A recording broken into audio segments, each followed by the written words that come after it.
24 e-gamers descended upon the city of Jönköping, Sweden to compete in the first premier tournament for StarCraft 2 Legacy of the Void. Here we are on day 3 of DreamHack Winter for the ROCCAT Legacy of the Void Championships with 6 players left fighting for their share of $50,000. So much on the line. Who will come out on top? It's going to be an exciting Saturday. Thank you for joining us, ladies and gentlemen. This is the ROCCAT Legacy of the Void Championship. I am Nathanius. I will be hosting your desk throughout the course of today. I am joined by 3 wonderful gentlemen, Snoot, Apollo, and DeMuslim. How are you guys today? Excellent. After that intro, to start this off, I'm feeling the goosebumps and the hype. Thank you, Nate. I'm having a great day. How about you? Are you feeling it, Ben? I'm feeling it, Nate. Like, we had a great day yesterday, an even better, or we're going to have an even better day today. TY against PartinG to start off the day. I'm actually pumped for this. I'm sure you feel really well, Jens, but anything you would like to say to get the day started? Just with this amount of Zerg playing here today, and especially Solar, I couldn't be more hyped. All right, we do have a little bit of something for everybody here. There's Terran, there's Protoss, and there's a lot of Zerg left here at the ROCCAT Legacy of the Void Championship. And as we go throughout the course of today, I'd like to remind you, of course, to keep competing, keep sending in your tweets, as ROCCAT will be giving away lots more swag throughout the course of DreamHack Winter 2015. Make sure to use the hashtag ROCCAT, use the hashtag SetTheRules, and the hashtag DHW15. You win some sweet gear, mice, keyboards, all sorts of awesome stuff. But with that being said, it has been quite an exciting tournament for the first offline premier big show, $50,000. Yeah. I think a lot of good games. I think the format's something that really made this tournament interesting compared to a lot of other tournaments that we've had in StarCraft 2.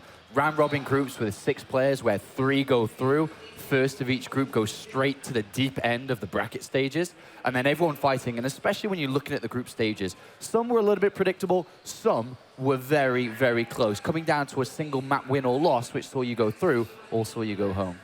Yeah, I think a lot of people had players they were really cheering for in this tournament. The way that the qualification process was set up, I think, was also another really unique part of this tournament. We had, you know, a little bit of something for everybody. You know, you had your American players coming in, your Canadian players, people from all over Europe got to show up, and maybe some of the players that didn't get quite as far, but finally got a chance to play on a bigger stage. I was personally really happy to see Puck, the American player, make a top 8 finish.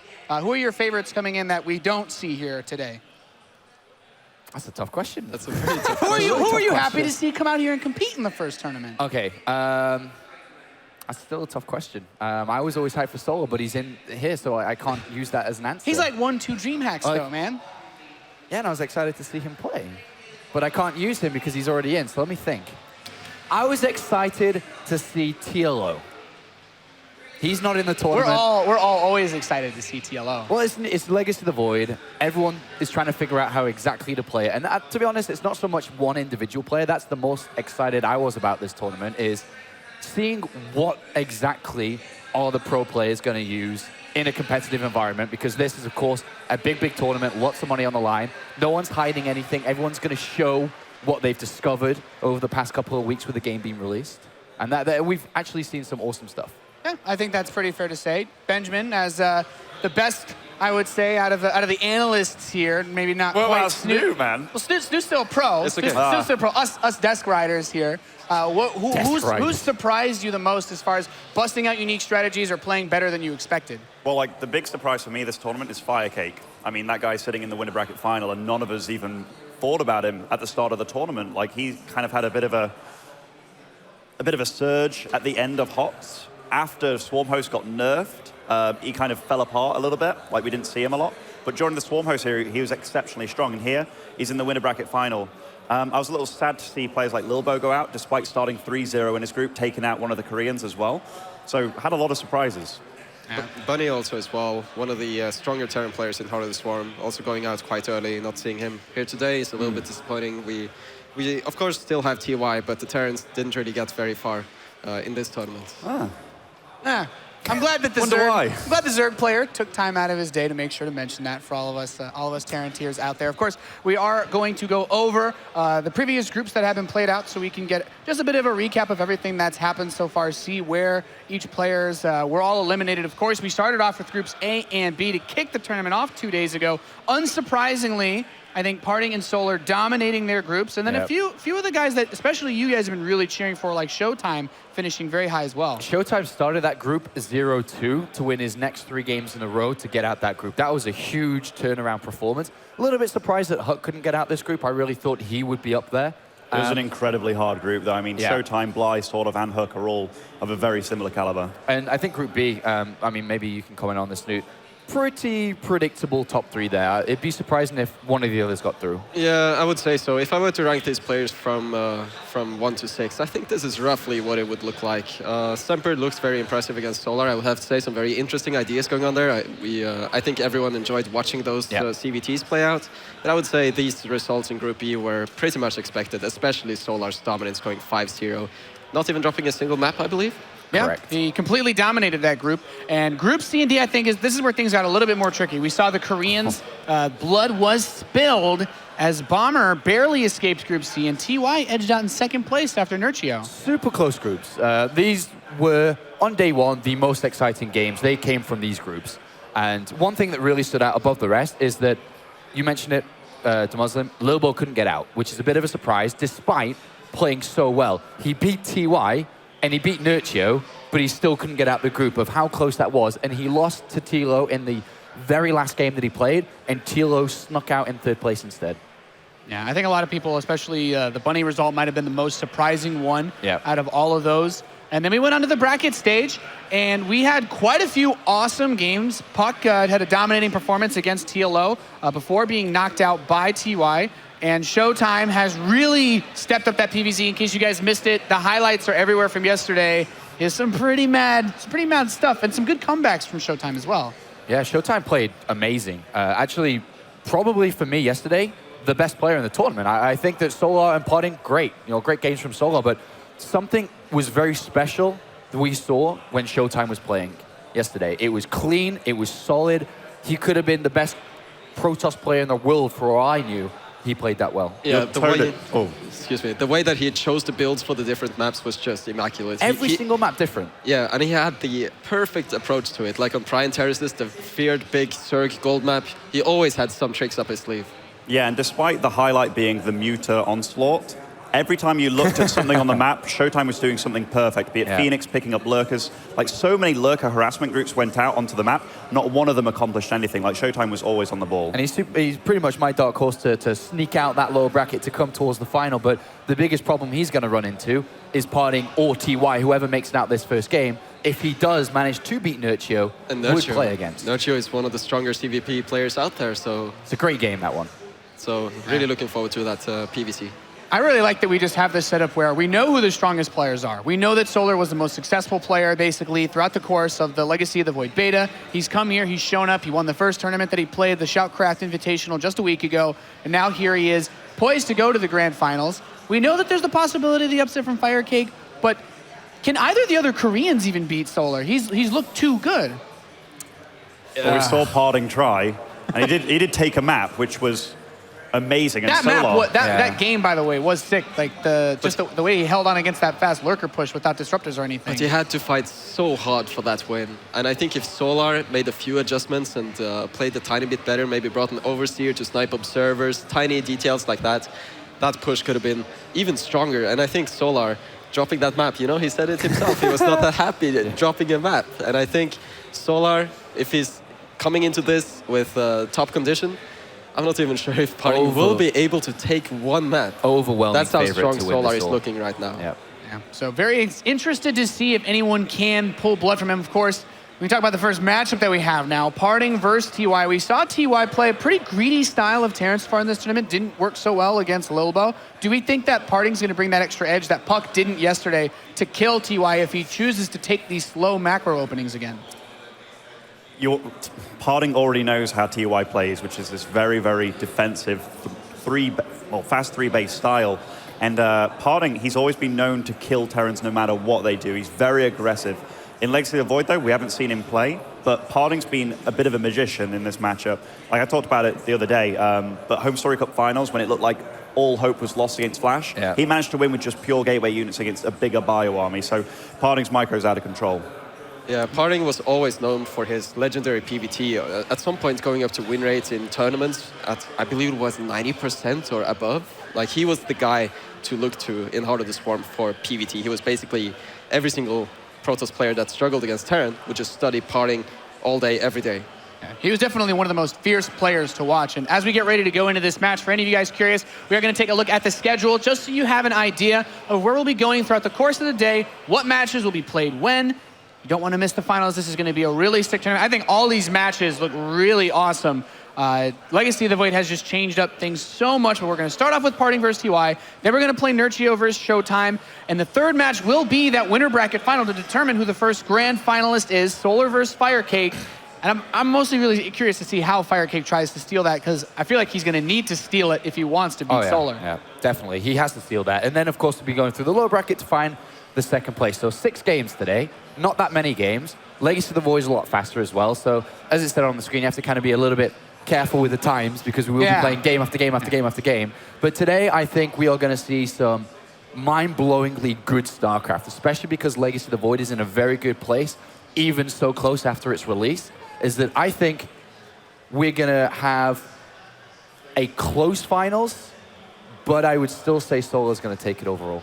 Yeah, I like that we have this Titan that's looming over, and it's everybody else trying to see, you know, first of all, who's going to get the opportunity to try and beat him, but, you know, the question of whether or not anybody even can, even the other Koreans. And we're going to take a closer look at these players that will be, well, these Koreans that will be fighting to be the guys that you would think maybe could beat Solar. PartinG and TY in their booths on stage, getting ready to kick off this series. It's going to be tough, and I think a lot of the volatility comes down, you know, we talked about it, it's Legacy of the Void, it's a brand new game, so many things have changed. These guys have really, you know, been thrown out of their normal comfort zones. PartinG is a very special guy. He's just got something about him. You talked about it briefly just now, that he has something that a lot of other players don't do, and it's like an X-Factor type of thing where he can come in and just blow your mind with how good he can play. He's played at one DreamHack before, and it was earlier on in France, and he won it. Instantly, just cruised through, very confident, and I feel he feels as confident to do the same again at this one. He definitely has a lot on his plate, and of course he's up against TY, who, you know, it's been a bit of a mixed bag versus Protoss at this tournament. You know, taking, I'd say, the losses against the more aggressive player. We looked at, of course, Lilbo in the groups. But then Puck played a very middle-of-the-road aggression. Puck didn't play super macro. He didn't play super cheesy. Kind of just took his base, got his tech set up, and then attacked. And that wasn't able to break TY. So do you think, does PartinG have to step up the aggression to beat him, or is TY's style too good? You guys can correct me if I'm wrong here, but I think it's an attacker versus defender, quite clear game here from both. Certainly is. And one thing you have to take into account here, if TY's given the space and given the time, his late game looks really scary, especially with his Liberator and tank play. He had a really weird mix against Protoss, but he used it to great effect. Yeah, I thought that was the most surprising from a Terran perspective to see, because normally those tanks are vulnerable to the pickoffs, but the Liberators really supplement those well. He's one of the players that's really shown, I think, the proper usage of the new Legacy of the Void tools for Terran that make Protoss' life a nightmare, to be honest.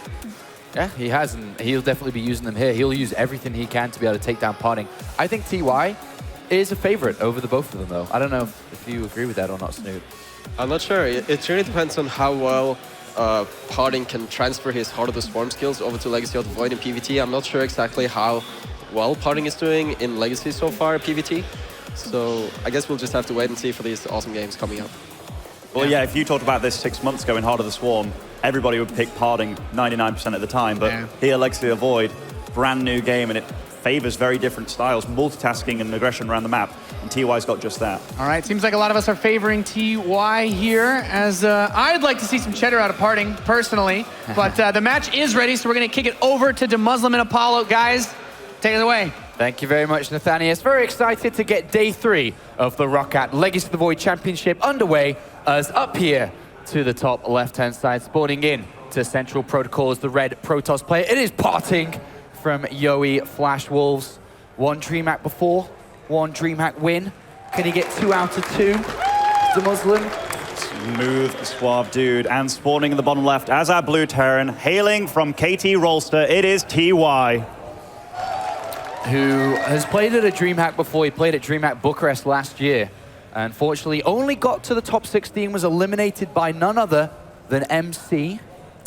I do remember that, and TY was looking so hot for that tournament too, but just managed to fall to, again, the aggression of MC. And PartinG, a very similar Protoss to MC in that he is just pure aggression. To be honest, TY's hardly traveled a lot over the years. I think he's been abroad 4 times his entire career outside of Korea, where he's played in China, Bucharest, I think he came to Home Story Cup. He did come to Home Story Cup where he fell to Lazira in the top 8, and he was looking so strong again at the start of that tournament, but just fell to a player that we all kind of predicted him to beat. So here, again, you guys looking at him as the favorite here, but honestly, we don't know how he's going to perform. Well, PartinG's already got a very early scout. He sent a very early probe down south to find exactly where TY is and to know what he's up to. He's decided to go double gateway off one base here, the Muslim. Yeah, very unusual. Now getting the cybernetics core, but this is going to be 2 gateways up before your cyber core's finished. TY scouts, and he's now knowing what he's up against here. Is it going to be Adepts? Is it going to be Stalkers? He doesn't really know. I mean, from this position, if you're going to be expanding, which it obviously is TY, is it just a simple bunker that needs to get placed down and be wary of units about to approach? One of the most awkward things about this map against Adepts is how open it is between your main and your natural. This isn't a ramp. This is flat path here, so you can always see what's at the end and what's behind the base there. So using Adepts to scout and being very aggressive and just throwing them absolutely everywhere, it's very annoying for a Terran to deal with. Well, aggressive opening here for PartinG, and we do have the command center safely placed inside the main base of TY, a bunker just forward of his original barracks. Oh, this looks like PartinG aggression here, but what's he going to do with this pylon? Would it be a Stargate, perhaps, to draw his opponent's attention into the main mineral line while focusing an attack at the front as well? I think so. Also, we have to take into account that there are back rocks here in the base. Adepts don't take them down quickly, but the other Protoss units do. But multiple Adepts going onto the map. Look, this is only just out of vision here. Very unlucky there for TY. He's still got that SCV and he's looking around. Oh, is this perfect scouting here from TY? It does look like he might be able to find this very early. A single bunker at the front too. And oh, wow. A great pickup for TY, and he knows exactly what he's up against now. What is the appropriate response to this? Just sit back, get bunkers in your main base, possibly get an engineering bay up too, as it's most likely going to be Oracles. But in fact, thinking now, with those rocks there, this could well be a Void Ray all-in. I haven't seen that in a long time, Apollo. Well, Legacy of the Void bringing out all the old and new strategies back to the game. And this bunker is exceptionally vulnerable here. There's no way you can repair that, but it is an Oracle. And only scouting with 1 Adept each time, not just throwing all of his shades out. That's really smart. He wants to keep as much information away from TY as possible. Well, the Cyclone is the choice of defensive unit coming from TY. And the Cyclone obviously going to be pretty good against an Oracle, for example, can lock onto it, pull back out any type of range from air units to do damage. But he's going to need to get a bunker down at this back, perhaps. He hasn't has he even thought about these rocks being broken? It doesn't look... Does he even have a depot placed over there? I'm not sure he has the vision. No, he doesn't even have the vision, so that's playing rather ballsy. All right, well, the gateway's finishing up now. Going to be transformed into warp gates so we can continue to warping units. Quite a few Marines inside the mineral line. And that defensive Cyclone again from TY. I've seen very few players use this, but TY uses it in absolutely every matchup. And here, his Marines are actually moving out of position here. Oh, the Cyclone's popped out, though. Needs to get a lock on, and there it is. It's locked on. The Cyclone does chase that. Oh, the Oracle does get away. But this army, units, though, building outside this main base. And there's no bunker behind this wall, so this bunker will fall very quickly. And what's he going to do now? Oh, he's got a tank in production as TY needs to hold on to this, otherwise PartinG can start up this best-of-5 series with a map victory. 3 additional Stalkers get warped in. Oh no, the Adepts also run in there. So even he has to deal with this front line, he has to deal with the back line. Now he has to, in fact, did he use the Adepts? Oh, this whole Marine army is getting absolutely slaughtered here. 2 Oracles get really close to these Marines, and PartinG comes in, and there is hardly anything left here. Oh, the tank is trapped, the Cyclone's down, and GG is called. PartinG super aggressive, very easily taking map number 1 away from TY. Man, we knew PartinG was going to be aggressive, but we didn't realize how aggressive. I have not seen one base aggression done against a guy that I know wants to play defensively in a long time, and he made it look easy. Wow, great stunt here for the former DreamHack champion. Looking for his first Legacy of the Void championship. And hello, boys. Hello, Sean. Good start. That was crazy. Yeah. Just one base, brute force. I did- TY scouted this. I just like Ben didn't being matter. like, oh, I haven't seen that in a long time. Like, man, we missed you at NA Ladder. Where, Yeah, I was about to say. where all the ProDOS players are doing this every game. They do that every game. I mean, It's like every other game, man. like, at that early stage of the game, ProDOS only got better because of Adepts instead of Zealots being used here, which are much better against SVs and Marines. You should have put a bunker behind the barracks, though, right? This is the number one mistake, surely, Snoop. I believe so. These adepts deal a lot of bonus damage to light units, so definitely having these Marines in bunkers would be so helpful against this. I think only having one bunker was a massive mistake here. What about the use of the Cyclone, Nate? Is that even a good choice? I mean, the Cyclone, I really like it, to be honest, in these scenarios, but a bigger issue was completely foregoing an engineering bay, because what the Cyclones help is picking off those individual units, but when you push in with the Stalkers and the Adepts and the Oracles come in to kill those Marines, like, just having a turret, you have to anchor that defense. You have to, realize your opponent's on one base. Like, there's no reason to cut any corners, in my opinion, in that position. But when you make an engineering bay, that's quite expensive, and then building the additional missile turret, would it be cheaper to perhaps just make additional bunkers and let the Cyclones deal with the Oracles? I think foregoing the Cyclone entirely, getting a tank out and then getting a missile turret to cover the mineral line would be better. Like the Cyclone, it's 150, 150, and it's decent against everything that PartinG was throwing at him. But having a tank up, and why put the bunker in front? Yeah, the bunker in front, I think, was the biggest Like, question. he actually scouted what was happening with his SCV too. He knew that PartinG was playing insanely aggressive against him. He really just needed to survive till he had the tank out. Like, I wouldn't, diss the decision to get the Cyclone, because it really helps with picking off those Oracles from harassing you due to the lock-on. But like, you have to realize that, okay, if you get the tank out, then you actually have something that can push these units away without, taking bonus damage from the Adepts. I just don't think he respected PartinG's aggression there and how aggressive he didn't even have a depot by the back rocks. So it makes me think, oh, is this like an MKP situation where he just didn't see on the minimap what was happening kind of thing? I don't know. Next map's going to be Dusk Towers. They are loading in. Gentlemen, take it away. Thank you very much, Nate and Snoop. Time for game number 2. As down here on Dusk Towers, spawning in is the red Protoss player, playing for Yowie Flash Wolves, it's PartinG. And a great start for him. Very, very good start for him. A very solid win in game 1, and that sets the pace of the whole series, really. And spawning over in the top side as our blue Terran, it is TY. The last remaining Terran player in this tournament after taking Bomber. The Terran baton was passed over. Yes, TY did eliminate Bomber in a very tight 5-game series.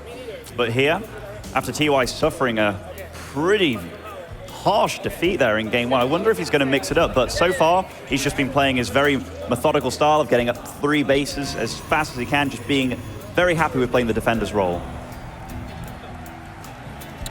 Indeed. Well, Now, we'll see where he's going to go this time.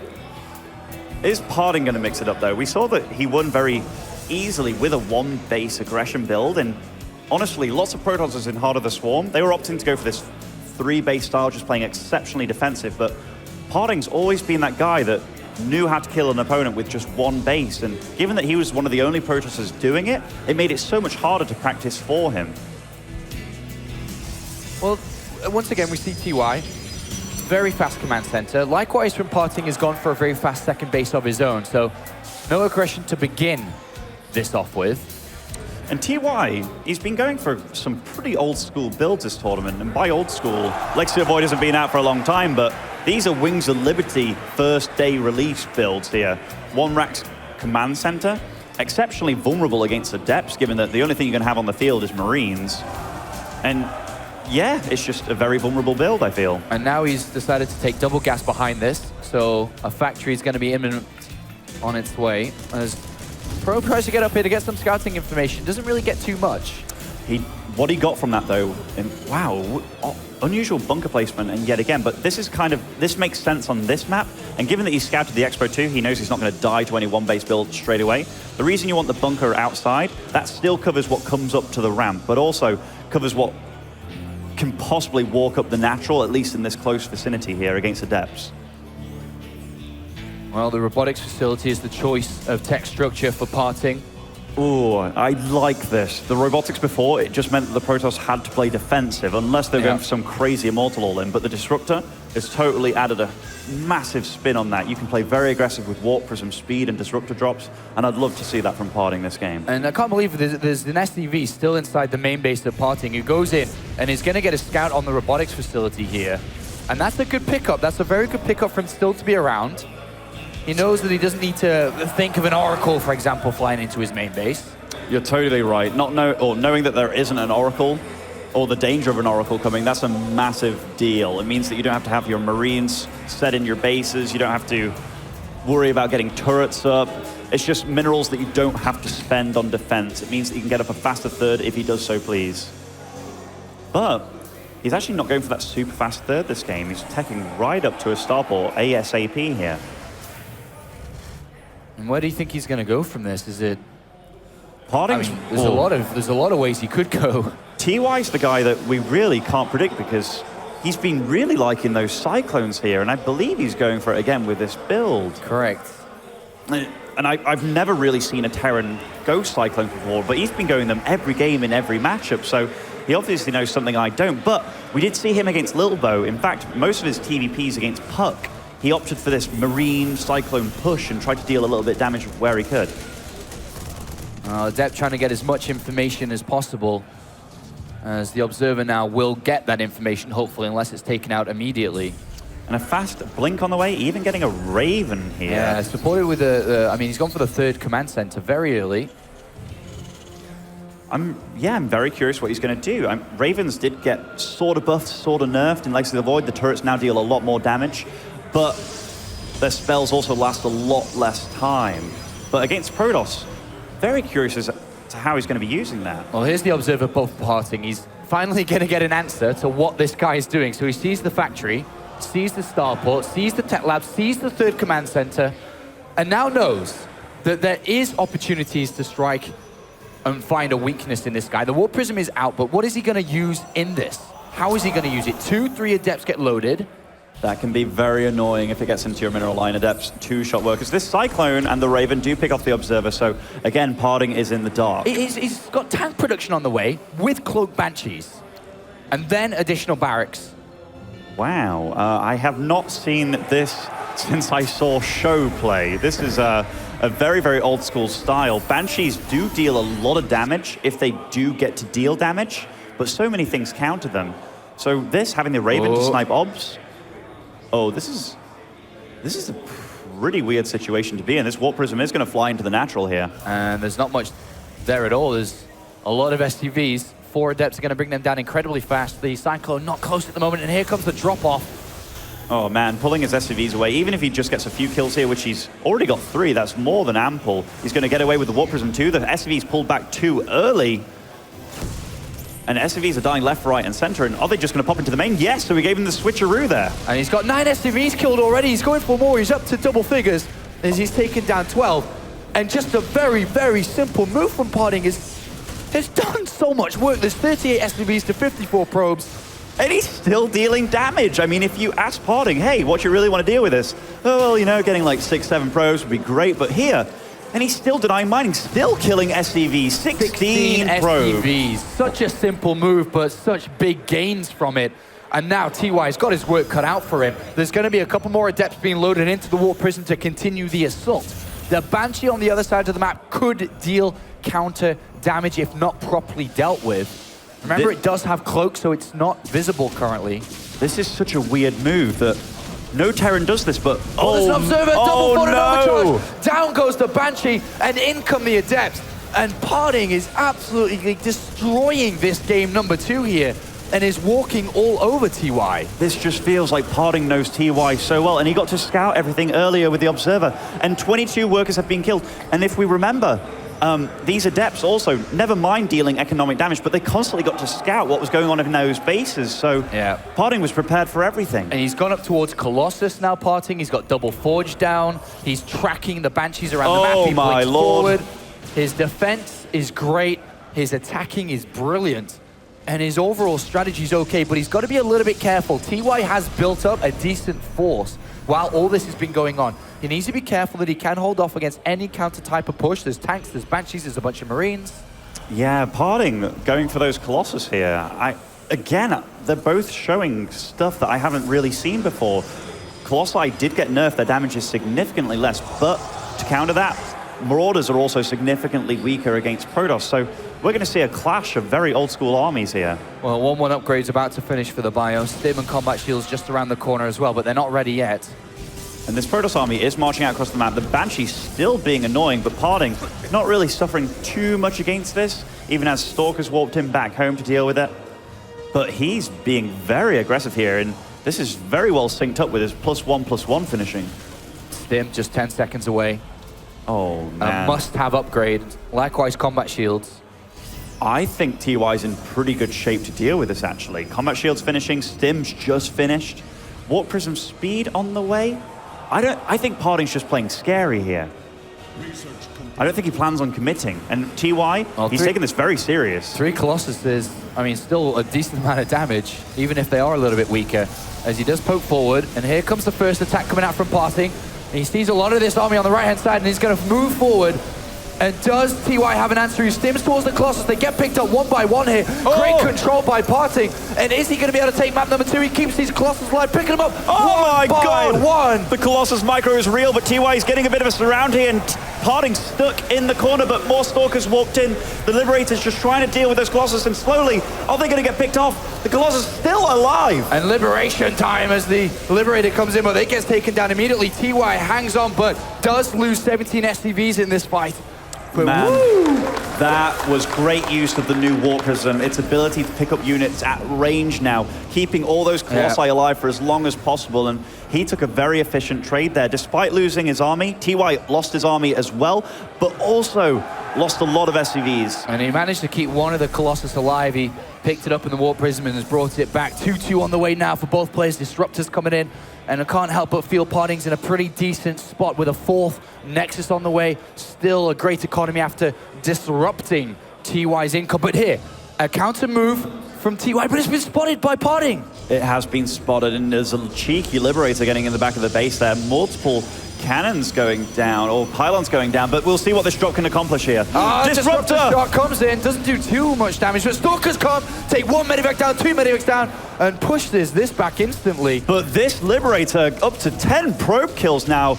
This Liberator is doing a lot of damage, and PartinG still hasn't reacted to it. It's still dealing damage. And he's got to be careful here on this 4th base. Picks the Colossus up once again. Great defense there. I tell you what, though, TY's multitasking. He's keeping PartinG busy while that Liberator's dealing insane damage. And now they're at pretty equal worker counts. It looks like TY's actually managed to get a lead here. 15 workers have been killed, and the advantage that PartinG had just a few minutes ago has been called out.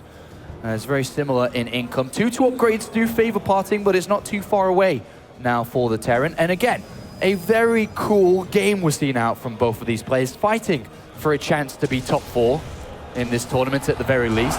And that Liberator still in the back of the natural there, not getting picked off, and slowly but surely TY is getting more and more of a lead. He's got a higher worker count, he's taking his 4th very safely. And his army is looking particularly strong, and with the addition of Liberators here, this is what all Protoss fear. And Terran fear the Disruptor. The They are starting to come into play. The Templar Archives is down, so we can start to bring in some High Templar, get ready for some Sonic Storm. A high-level game indeed, and that tank being positioned. Oh, Photon Overcharge does take out a Liberator. Those pylons dealing a lot of damage. And another push coming out from PartinG.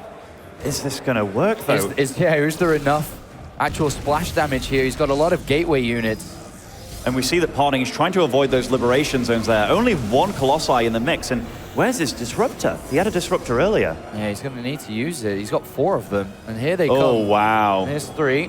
Now this is a dicey situation. There are large clusters of bio here, and if they're in the wrong place at the wrong time, those Disruptors are going to absolutely murder them. Good spread, though, from TY. There's a couple of shots come in. They take down 1 tank, take down a little bit of bio, but not the best of shots yet from PartinG. Supplies are so even now. It's so close. There's quite a lot of supply and production. But TY's got a nice concave here. He's got a great concave, and a disruptor shot comes down the left-hand side, takes down quite a bit of bio, but is there too much Terran here? This looks like we have way too much bio. Vikings and Liberators, even SCVs come into play. A Liberator shot comes in, deals a pretty decent amount of damage, but this is too much. Too much TY right here. The disruptors are going down, 2 very expensive units, and PartinG runs away with only Stalkers remaining. Killed off 13 SCVs though, but did he do enough damage? I don't think he did. TY has a 30 supply lead in this game. Disruptors were lost, a lot of key and expensive units were lost here for PartinG.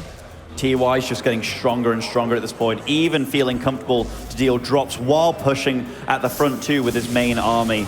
This is just a very confident TY we're seeing.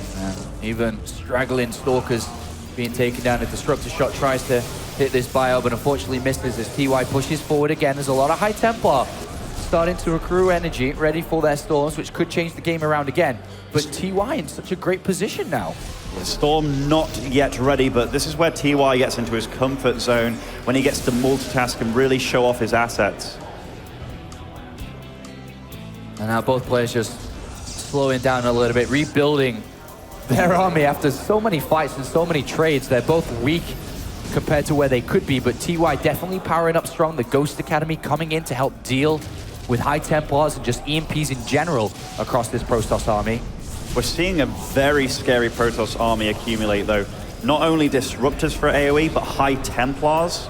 People often wonder, how do I deal with Liberators? But Liberators tend to stack while they're doing the Liberation Zone, so we'll see how these high Templars do against those too. PartinG moves into the middle of the map and TY drops. There's kind of an anti-counter thing here. I don't even know, I don't think this was intended as PartinG moves out, but we're gonna have a bit of a trade of positions as TY's army's inside PartinG's base. PartinG attacks on the other side of the map. Oh no, look at all this bio though. This is a lot of TY, but now he sees Storm, now he sees the Disruptors. The Disruptors get pretty decent hits, but not really enough. Now the Liberation Zone's there. Doesn't want to walk in those high Templars, and he does avoid them. Who's going to come out on top of all of this? This looks very healthy for the Terran. He's going to start working on the production here too, dealing significant damage, sending some of his army home too to help out, but with Disruptors for defense. And look at these Liberators just holding off these positions. It's almost impossible, if not it is impossible for Protoss to attack into them. They deal so much damage, and as you can see, it's not a very big Protoss army. The Widowmine! Oh, so many high Templars go down. That was a good 4 high Templars dying to that Widowmine. Disruptors dealing damage to those SVs. That was a nice way of dealing with them, but now This is looking very, very bad for PartinG. And here comes the rest of TY's army to take the fight. Storms are available. 2, 3, 4 storms go down, dealing a lot of damage here, but it's just too much. There's too many Marauders, there's too many Marines. They're healed back up by these medivacs, and at the same time, he is shredding what is left over of PartinG's main. And this is such great multitasking from TY, managing to hold on while still dealing with his base. High Templars having to turn into Archons to save their lives. Still pushing across. Nice micro by PartinG though, managing to snipe those Vikings. But it is only Stalkers left to fight, left to hold off for PartinG. A couple of Archons come in, but they get killed off instantly. And TY, after losing game number 1 so incredibly fast, is looking for the bounce back, is looking to take game number 2. And if he destroys his Nexus, there will be no income left for PartinG. He steps forward, he's going to take the fight. GG, TY ties the series up after an excellent display. A back and forth, action-packed game. And to say what happened in that game with the Adepts dealing damage as good as they did, 16 SCVs went down to those 4 Adepts. I'm super surprised and astonished by how well TY managed to establish himself and just play his own game.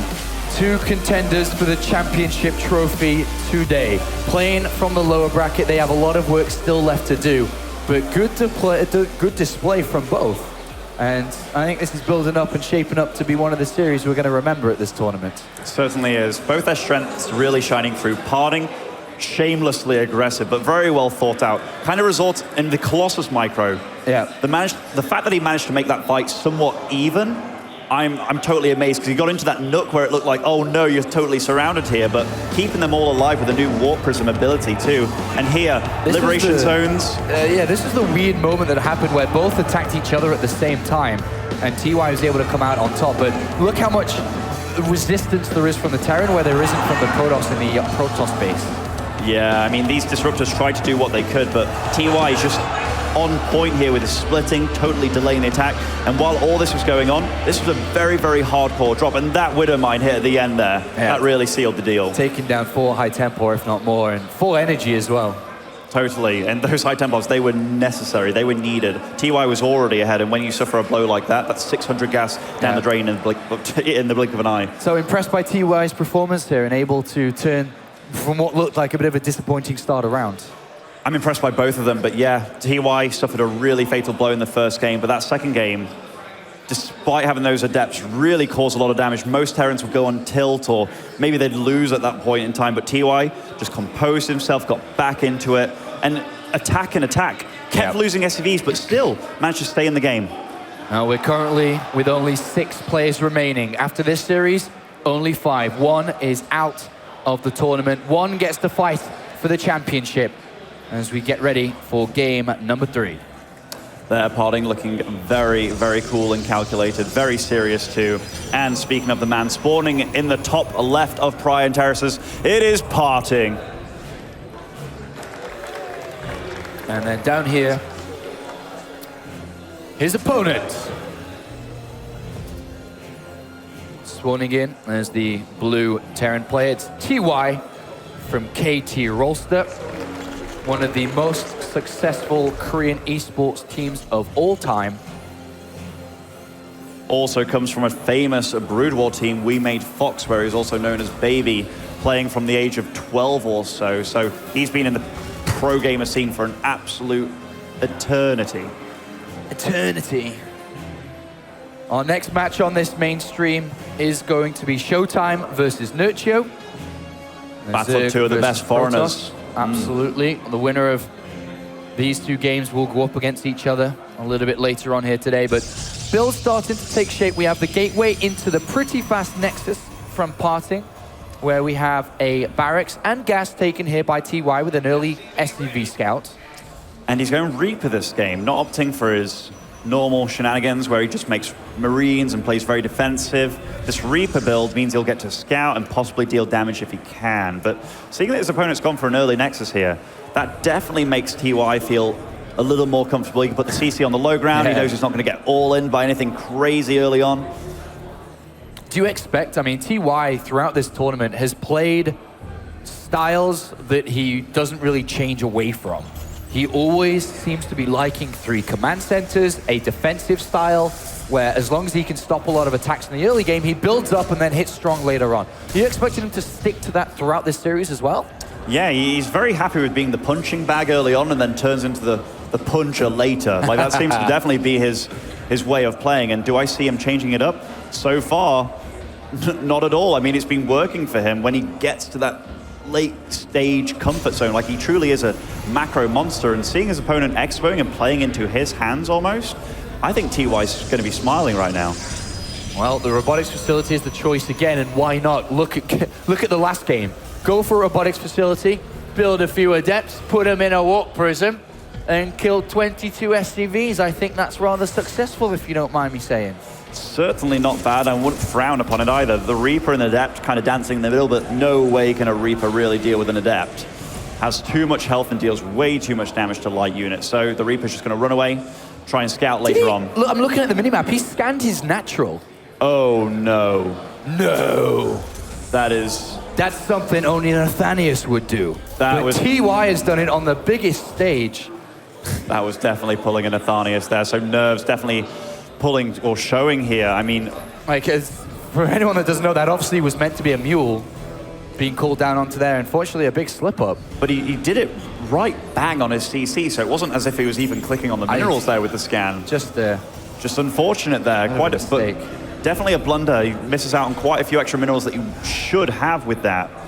All right, well, we have the robotics facility finished up. The Twilight Council was straight behind it, and now Blink is being researched very early on. This can be used defensively, it can be used aggressively, but why would you go aggressive? I mean, why would you go defensive with that Blink, knowing that your opponent is always going to be wanting you to play a defensive game? So we've got to be expecting this to be aggressive usage. We have to.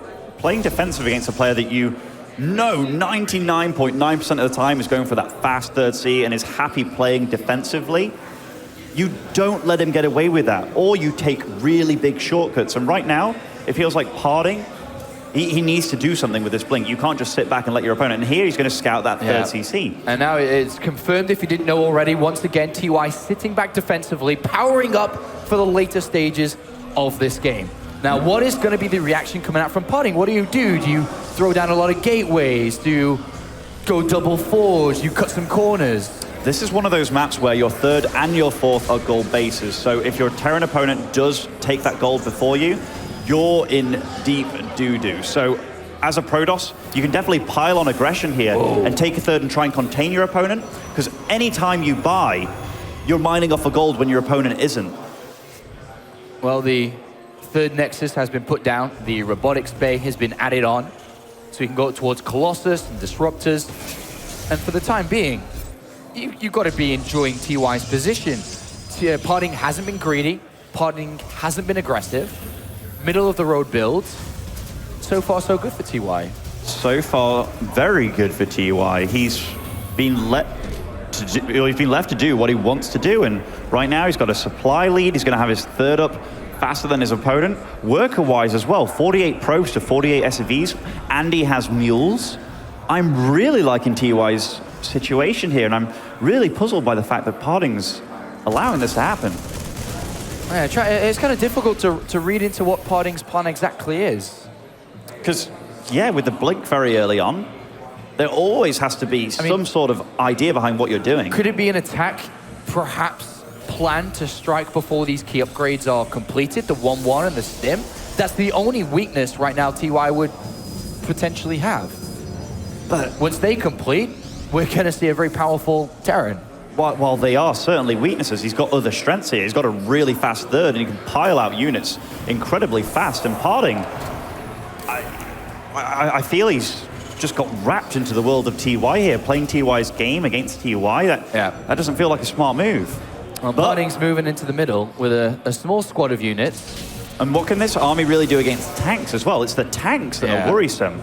And PartinG does have a good vision on this army. He's got an observer just above it. A turret is being constructed, so it will have to move shortly or be destroyed. But can he really attack into this? I don't believe he can. And upon getting tanked and having a cyclone there, nice aggressive blink, but loses a unit to that side plane. Yeah, loses a sentry of all things here. Ooh. A lot of adepts jump forward. Are they actually going to be going anywhere here? They shouldn't. This would be suicidal, though. For a second there, I really thought he was going to go for it. But that Warp Prism coming out, extra Colossi on the field, Thermal Lance being upgraded. This Cyclone still being a pest. He's grabbed another sentry down. He keeps the Cyclone alive. Wow, very nifty micro. 2 sentries for nothing here. The Cyclone's obviously taking damage, but, well, he scans, he sees this army outside. He's added on a lot of supply depots to help protect this area. But look, Combat Shields is finishing. Stim is finishing. 1-1 has completed for this Terran army. PartinG isn't able to do anything at this point. He's using the Warp Prism to try to circumvent this army. It looks weak inside the main base, but no, there's a bunker with Marines in. It's not going to be long to get units back to defend. I was just thinking how much I liked the Warp Prism play, but that bunker is even better. He's predicted this. He knows his weaknesses, but PartinG still finds a way of dealing damage, and that is a large Warp Prism, and only Marines here to deal with this. Yeah, 6 additional adepts get warped in, and we're going to get a lot of damage dealt here by the looks of it. Oh dear, and they're going to start going absolutely everywhere here. But going into the natural, he kind of ran into the army, but meets up with a group of adepts from the front as well here. And 8 SCVs have been killed, morale going down. Finally, PartinG finds a way in to get some damage done. And maybe this was PartinG's plan all along. He's still dealing damage here, but TY still ahead in supply. And amongst the madness, TY manages to launch a counterattack here. I don't even know how these medevacs escaped, to be honest, but they've found themselves on this fourth base, dealing a lot of damage to these Stalkers. They do pick up. Oh, that medevac almost died there. That would have been a really clean snipe by PartinG. But after all these engagements, TY's got a significant supply lead. And these medevacs are stuck now in between these 2 bases. They're stuck, but he gets to keep tabs on where the army is. And whenever your opponent's defending, that's a great position to be in as a Terran that's playing like TY is playing. But I have to give credit where credit's due. TY, upon under all that pressure, managing to deal a drop as well. Yeah. That's madness. And TY has a 20 supply lead. He knows about this other base that's been taken, and he's feeling confident. He's got a lot of army. He's starting to push out from his defensive position that he's held for the last 9 minutes in this game. He's taken a 4th base, he's moving forward. One poor Joe did run ahead, but he did get to scout the army. That medevac did fall, kind of suicided over there. But what we're gonna see from TY this game, Widow Mines combined with Liberators. This is gonna be truly positional play from him, and engaging an army with Widow Mines is already tough, but with the addition of Liberators, wow. PartinG looking to strike inside the main base. Vikings. The mineral line once again, but this is going to get pushed back. There's a lot of bio here, and he stims forward, and this should hardly do anything. A big warp into a big commitment. A huge commitment. I'm kind of surprised they didn't just try and focus down the warp prism there, as that will live to see another day, and these Adepts still causing havoc. So hard to deal with. Yeah, and he's got to the second mineral line, continues doing damage. He's got 6 SCVs killed. And probes are dying somewhere else on the map too. So again, TY managing to get damage done despite being under pressure. 9 SCVs dying though. Kind of a serious attack there, and that Natural's left in tatters. But Liberators still finding a way to deal damage. Little skirmishes in the middle of the map. TY just loading up units left and right, looking for counter damage, not to just take the punches. Throughout all of this game, he's got a good supply lead. He's being chased down by Stalkers. He's going to get 1 medevac, the second one as well. Great catch there by PartinG. That's a lot of units that TY just lost, and his supply dropped immediately. That's a massive pick-off. That's something that PartinG needed, and now the supplies look much, much closer. Disruptors joining the field as well. This Protoss army is getting really scary now. And it's going to be a fight between these two that comes down to 1 engagement from both armies, and which one's going to come out on top? This bio is weak. He's lost a lot of medivacs through harassing all the time. There's a ton of Colossus, and as you said, with Disruptors coming in, that's going to be a nuisance to deal with as well. I was questioning the choice of Vikings, but he needs those Colossi. Despite being nerfed, they're still an extremely strong unit. PartinG poking forward here, just takes down 1 tank, then backs off. Oh, that was great by PartinG. He baited out a whole stim from that army there, and there aren't really enough medivacs to heal it back up, so every stim... Another medivac goes down. PartinG starting to solidify his mid-game at this point. Good defense overall, good positioning of units and observers around the map to spot these drops incoming. But the big question mark comes around now to PartinG. How is he going to deal with the Liberator count? Because this is starting to rise, and we know how good they are. That is the question. How's he going to deal with those Liberators? Well, he's dealing with the Vikings tremendously, and now it's just mainly a bio army here, which with Disruptors on the field, Colossi on the field, that's not such a scary army, but it's, yes, you're right, these Liberators he has to deal with. 3 medivacs have been loaded up. I think that PartinG controls the north Zalnaga tower, so he's going to see these 3 medivacs. He has an Adept on that position. So nice by PartinG having units everywhere, and here he's trying to get damage, and he really wants to attack into this, but doesn't like TY's just not making it easy, and with this drop, ready to attack. PartinG back, yeah, it's brought PartinG back not to take damage versus it. Certainly bought him quite a bit of time here. In time, with more Liberators joining that supply cap there, just really, really good for TY, but the supplies are so close. Yeah, PartinG moving north with his entire his army. Small amounts from TY still here, but the majority of it seems to be moving south, according to the min-map. Dark Templar or Dark Shrine is on its way for Dark Templar. Good upgrades now, finally kicking in for PartinG with +3 armor, fully upgraded when it comes to armor, and +2 attack on the way. Now, when you think of hot Protoss and you think, oh man, Colossi and Storm's difficult to deal with, well, this is Colossi, Storm, and Disruptors soon on the field. It's going to be very, very tough. But again, TY just buying time here. 2 drop squads. This is very Polt-esque. Yeah. Micro around with 2 armies on the map while expanding. And PartinG's equal to it. He's got a lot of units to deal with both sides. Blinks forward, realizing this is a bit of a weak squadron. Takes down a couple of Marauders at the back of Marino 2 as well. Every time TY is meeting PartinG's army, though, he's doing something else on the map. But PartinG, he's actually matching TY. He's defending ever so well. He is, and a stim forward towards this gold base that's been mined from a long time ago. And again, a Warp Prism, a back and forth action-packed game again between these 2 players. Oh, look at these turrets. This is very nice. But the Warp Prism finds a way in and it stays alive, at least for now, but does get picked apart there.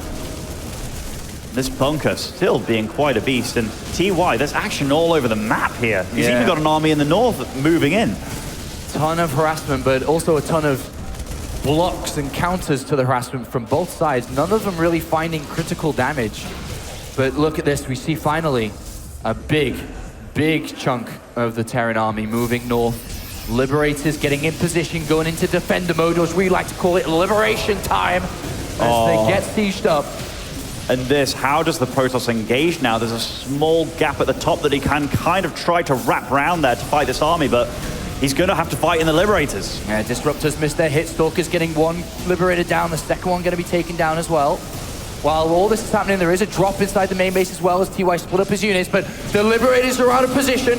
One another gets taken down. The rest of the army stims back. Oh, nice scan from TY. So despite fighting here, still looking at his army, seeing that it's getting killed by DTs and does warp in. But PartinG playing exceptionally aggressive here. He has Disruptors ready to lock and load it, to throw their balls at this army. Yeah, the Disruptors here. These are tight gaps too for the Terran to fight through. Here we go. A couple of EMPs come down though. Counter EMPs from TY. Keep PartinG back. And this drop in the back still dealing damage. It actually kills the Dark Shrine too, so can't deal Dark Shrine damage or DT damage around the map. And that Autosis pylon depowering 3 gateways there. And PartinG can't break through. He's had to come back. He needs to turn his structures back online, deal with these drops. TY moving forward to take another expansion. Again, we're seeing the difference between Heart of the Swarm and Legacy of the Void really shining through. This is an excellent game. A battle to get the lead in this best of 5, to look to move another round forward at this DreamHack Legacy of the Void Championship. And so many of the bases now mining out. They mine out much faster in Legacy of the Void. So these players, despite fighting, despite looking like they have 5 bases each, they need to start taking more bases. And the bases that you can take, they're really hard to keep because they're so far away from your main base. Pushing forward here, a couple of really big imps. They back off. The Disruptor balls tried to catch them, but Ghosts are much faster now also. Yeah, High Templar though coming in these. So a very powerful mixed up army that Protoss has. Dark Templar in there, High Templar there, Disruptors, Colossus. I love the fact that he keeps using Liberators to try and harass and puts them in awkward positions here, just denying mining for as long as possible. It really is a game of who can get more minerals now, who can get more resources, because right now they're both running pretty low and both around the cap point, but that's quite a few Stalkers in the wrong place at the wrong time. A strategic battle between the both of them. One mistake could cost this game. One bad fight and this is going to end. They have to be so gentle, so delicate with their army movement at all times. And one wrong committal here and they're dead. They're very hesitant to take that one big fight too, always worried if it's not going to go well. But look at this Protoss army, it is looking deadly. It's a definite, there is 6 Disruptors here. Also backed up by a bunch of High Templars, 3 there at the back. Oh, it's going to be so hard to deal with. And TY, he's got the right mix here. He's got Ghosts, Liberators, he's got everything that you want in a Dream Terran army. But still, this Protoss squad, very hard to deal with. Trying to hold the Protoss back from attacking up there. He keeps them away again. But TY, upon realizing that PartinG's army is kind of far out the way, it's on the right-hand side, he moves through the middle. I tell you what, though, I love how TY is dealing with this. Just uses the liberation zones to, again, buy time. Yeah. Like, you shall not pass, quite literally. And he's unlocked 2 of these bases. This is a pretty big move from TY. He's going to take down 1 at least, you'd imagine. And still, so far away is his Protoss army. He takes down 1 Nexus. He's going to get another one as well. Oh, look at this. He's just sectioning off this land here. 2 pass. He has to go into the Liberators, but the Liberators kind of left alone here. And here comes the Terran army back to help deal with it. Who's going to come out on top here? It looks like the Protoss army's powering through. Disruptables break through the middle. And are we going to have a big lead here for PartinG? Because this is looking like it. He breaks the Liberation Zone, and despite TY taking 2 Nexus down, taking a good amount of income away from PartinG, did that cost him the game? Because did he lose too much of his army in that position and in that move that he cannot take a direct fight anymore? TY currently running back, trying to build up an army again, and he's the one with mining bases around right now. Even doing a counter drop, there's only 1 mining base left for PartinG. These Liberators dealing a lot of damage here. He's using them so well.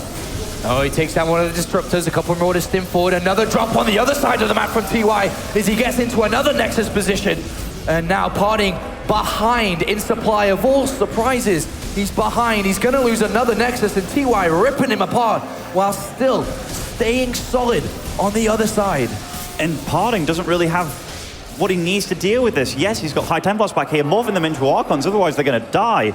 And TY, he's sitting pretty. He's still got lots of mining bases down the right side of the map. And TY moving forward now. He's got Liberators a little bit too far forward. He's got to be careful. He does move them back just in time not to lose them. And what a game this is between these two titans Look of at that. StarCraft players. The difference in mining now between these two players. PartinG's army, it's not really going to change. He's not really mining at this point anymore. He's trying to get another Nexus up on the left-hand side, and this is the only way he can bring more money to be able to increase his army value. And TY still playing incredibly patient here, just doesn't want to take a bad fight because it's definitely not over if a few of those disruptors hit absolutely everything, but yeah. Is TY going to let him? Well, TY backs off for a second. He's going to zone out this area. He's going to give up this position by the looks of it just to secure the north where he is mining off 2 great bases. Such patient play from TY here. And Riley, great EMPs. And even using the new snipe here on those high Templars, taking them all down. All of them down. And now TY feeling confident now that there isn't any high Templar to Storm, but he does dodge the Disruptor Balls once again. Great EMPs the Disruptor! It killed absolutely everything. Is PartinG doing this? It looks like that was a great hit, and there's still 3 Colossus left. Disruptors charging up once again. And PartinG smells weakness. He blinks forward. Can TY hold on? PartinG gets pushed back again, though. This is incredibly tight, incredibly close. Even SCV's coming off the line. Disruptors going again. And TY dodges him. Who's going to come out on top? It's so close. They're both in tatters here. And is PartinG going to win this fight? He's still not mining with this. I believe his Nexus is only just finishing. TY still mining, still has a lot of minerals to spend, but holy cow, those Disruptor shots. Disruptor's still alive, and those are the units that have allowed PartinG to somehow find a way. But remember, TY is mining so much more than PartinG, so he's able to rebuild faster. Look at the production tab down there. 10 Marines, 3 Medivacs, nothing right now for PartinG. And TY cutting off resources again through that Liberator. He's mining another base in the middle, and slowly but surely, TY is building up a new army that PartinG cannot do himself. And look at this, just using Liberators to deny the only mining that PartinG has. And TY still has multiple bases. He has 50 workers against just the 19 of his opponent here. What a great game between the two, but it does look like TY is starting to really edge ahead. It's just resources at this point, which is the deciding and dividing factor between the both of them. A couple of disruptors are going to go in. Some great disruptor shots here, but that one did miss, did die before the bomb actually happened. Has too much. GG, and what a game between these two players. TY, after 22 minutes of back and forth action, comes out on top and takes a lead in this best of 5 series. And no matter what PartinG did, no matter what he tried, he could not break this guy. That was amazing play by TY, but that last fight was so incredibly close. For the last 5 minutes there, I was starting to see TY just be unable to lose, but that one disruptor shot that killed a good 40 supply single-handedly, and a really good supply too. It was a lot of ghosts in that shot. A lot of ghosts, and what a game. I mean, I'm still blown away with what we've seen, and I know we were all expecting some great StarCraft action today, but that was one to remember. But this series is not over yet. It's a best of 5. PartinG still has the chance to make a recovery, but it is the last remaining Terran in this tournament who's playing brilliant. He didn't have the best of day on day 1. He went through group stages with 3 wins, 2 losses, looked vulnerable, but here's a couple of clips. I think this is one of the big fights towards the end here to Muslin. Look at the supply difference here. It's 120 supply against 160. First disruptor shots missed, but you use that time. And look at this disruptor shot. That is huge. I have never seen so much Terran exploding in my life. And at this moment, PartinG was like, I've got it, and then started to push forward. But then out of nowhere, the south position came in. More Liberators, more Marines and Marauders. He's fighting into a planetary fortress as well, and couldn't break this position. And look how active he is with pulling SCVs from absolutely everywhere. He used everything to hold this back. He really knew this was a do or die situation. And PartinG, while he's left with nothing, TY was too, but TY still had economy. Yeah, he had money coming in, and that was the difference. And you know, you can think back another 5 minutes before that. The drops, the zoning, the cutting off of the double nexus on the left-hand side, that really cut the resources away from PartinG to keep up with what TY was doing. And an excellent game there. Really one to remember, as I keep on saying. Yeah, and I was wondering why TY was playing so patiently. Even when I thought he was kind of ahead, I was kind of wondering, or most Terrans would kind of attack and just hope to deal something. He was only using individual drops to try and deal economic damage around the map, maybe killing a base here and there. But that last fight really showed me why he was playing so patiently. And you have to respect the Protoss army. Two real contenders here in the lower bracket for the championship trophy here today. We will crown the first Legacy of the Void champion this evening. Who will it be? Will it be one of these two players is up here to the north of Orbital Shipyard for game number 4 as the red Protoss player is PartinG.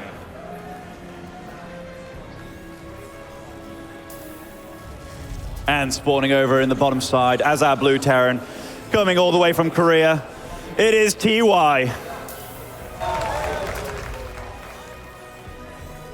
Absolutely phenomenal play from TY that game. I loved how he just kept the Liberators, or kept the Protoss at bay with his Liberators, zoning them out every time. And with the combination of having a planetary fortress there to soak up the hits if the Blink Stalkers do blink forward, he'd be not only under Liberation Zones, but under the planetary fortress fire too. So very, very nice patient play from him. And PartinG, he's been aggressive, but the first game, he made that look really easy, and since then he's opted to play macro. So I wonder if he's going to start mixing it up here. TY looks like he could be mixing it up. He's sent an SCV to a very weird position. It is not normal to send an SCV up here because you're not going to find the Protoss base up here. He is waiting till he has 100 gas in the bank and is going to be placing down, by the looks of it, a factory at the north side of things. And what a time to do something like this. He's 2-1 up in the series. He's feeling confident. Maybe he wasn't feeling confident going into the series, as it is PartinG. I imagine if you've played PartinG enough in the history of StarCraft 2, given that PartinG had roughly like a 95% win rate against Terran, it probably didn't go well. So the fact that he's got an edge, now he's deciding to mix it up, I love that from TY. Grade complete. Gets to scout him though, gets to see the double gas on the way. Yes. Upon not seeing a Nexus here, that's going to make you worry though. Yeah, and what is he worrying about? What could possibly be happening? He's looking around with his SCV, will see the Nexus go down, or at least he's expecting to see the Nexus go down. A starport has been added on. Widow Mines are the choice from TY. Whenever you see an opponent not make a Nexus very early, and you're going for a proxy like this, I've done this enough times, I'm always worried about an Oracle. Half your production, in fact more than half your production at this point in time, is on the map, and the only thing that you have to defend against those Oracles could potentially be a proxy Stargate. This is Marines. This is so big, the way that this is shaping up. PartinG could almost instantly lose this. He's got a robotics facility which would grant him detection once it's out, but he's going to poke forward here with this Adept, but he won't really get any information from this. For all he knows, there's a command center at the back there, and this is looking identical to what TY's done. He's masked his build well. Oh, we've seen this before, Apollo. This is a pylon rush, but are these pylons going down too early here? Can't run that far forward, especially when the Adept's there. Even though it's only one, he deals with Marines like Wano, and this is quite a scary push coming, but PartinG hasn't yet identified the fact that, hey, my opponent has a factory on the map, along with a starport here. Well, we are going to see overcharge on these pylons to start to break this wall down. But the Medivac is out, the Widow Mines are ready. And there's no observer on the map just yet. And even if there was, would he have expected this? He pulls his units back, but we gotta have a big hit from that one Widow Mine. It gets 3 workers, the observer's on its way. So far, so good. He didn't take too much damage from that observer. Now he's got a way into the base. This is where Adepts can reign supreme, but look at supply. TY's ahead, 47 supply, and doesn't have a risky expo to defend either. He's playing this out very well. Oh, the observer's out, and these Widow Mines are being dealt with. And PartinG continues to mine successfully from that main base. And he has broken this front ramp. I mean, it's always an awkward position when your Protoss has pylons down your ramp and you know you can't really break into him. Oh, running into this with SCVs, I feel that's a bit too ambitious there. A Liberator? Where on earth did this come from? But gonna get that Liberation Zone down there, and a Widow Mine as well. A Stalker's come outside of its range and is dealing damage. Damage being done, the Widow Mine gets cleaned up, the Liberator also looking like it's going to get away after dealing damage, but any mining time lost from your opponent here, TY's going to be sitting pretty. And he's continuing to build Liberators on the other side of the map. Another Widow Mine is being used. He's trying to deal with this harassment inside his main base as well. The Mothership Core still waiting with these pylons, keeping the majority of other units inside that main. What an awkward position to be in from both of these players. Here we go, second Liberator ready. Widow Mine still in this medivap. TY looking to close this up, looking to move to the top 4 of this tournament. I'm for some reason in my head, I'm playing out this scenario where he gets a Widow Mine planted and has both the Liberators defending against it, and I don't see how he's going to be able to stop this. This Widow Mine actually separates both the bases here, so no mining can go on, and even if he did want to stop the mining over there with the Liberator, how would the Stalkers get to it? Third Liberator. Nice. Oh, the Observer does fall to the Widow Mine. Great scan there. And now, he actually has enough Stalkers to defend against these Liberators for now, but... A tank is also being made from the factory. He's continuing to invest into this. This is the craziest 1-1-1 I've ever seen. More barracks inside to main base. The Muslim continuing to power up. Oh, these Widow Mines, though. Is it going to get buried? Does look like it is, and there isn't an Observer very close, but great splits by PartinG.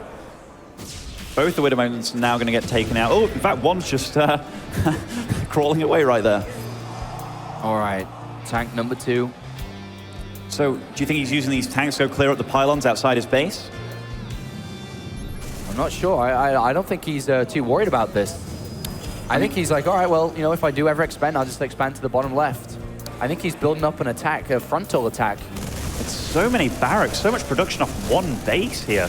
Eventually he's going to want to break out, but running against those pylons with just Marines and the overcharge, it does get quite dicey. Whoa, these Adepts are committing, but the Shade cooldown is roughly 11 seconds, so bang, he's back in there. Is he actually going to get damage done here? There's a lot of Adepts mounting up. A few Marines picked off here and there. Nice pickup. And now TY looks like he is going to break out, or try to break out. He's taking a lot of damage to the Marines, and of course the Marines are meant to be used as an assault shortly with the rest of the units on the other side of the map, but he has been worn down a little bit. These Adepts buying a lot of time for PartinG to build up on the other side of the map, but he is going to start to lose some of these. For a long time in this game, I was really feeling TY's position, but I just look at the supply, and PartinG's managing to creep up now, and it's going to take a long time for these Marines to get across the map, and given that he can kind of tell, hey, you didn't have an Expo there, I just scattered it with the Adepts, he knows this isn't a one base all-in. Getting to see it's going to be Liberators tanks, he can start to mount up an army to deal with it. And the Robotics Bay needs time to get that out. If he goes towards, you'd imagine, Disruptors. Uh-oh. That Mothership Core in the wrong place at the wrong time. And is he actually going to recall in time? Does look like it. All right, and now we have this push. TY has access to move from his main base, and he's going to start to put the pressure onto PartinG. Does PartinG have enough units in time? There's 3 tanks, 3 Liberators, a bunch of Marines. The Widow Mine still being annoying there, but dealing with 3 tanks here, this is a really, really solid number. And the fact that you can kind of creep them ahead in siege mode here, I'm really worried for PartinG here. This game's so back and forth. He needs more time. The Robotics Bay just about finished up. Oh, the Warp Prism, and it doesn't have the speed upgrade. This Liberator, I'm very surprised he doesn't keep the Liberators chasing that. Well, pushing up this ramp now. 2 tanks in the medevacs waiting to drop down to do damage. 2 pylons trying to finish up to help protect and hold on to this position for now. Disruptor number 1 is on the way. Tanks taking down these, and remember that Warp Prism escape, so that is a threat on the other side of the map for sure. But this push continues up this ramp. How do you engage this as PartinG? If you walk to try and kill the tanks, you're in the liberation zones. If you walk to kill the Liberators, you're in the tank zones. This is great play, but he's buying so much time by just producing pylons, and his economy is far superior here. That Disruptor, though, in the production tab. Yeah, and now the Warp Prism inside the mineral line of TY.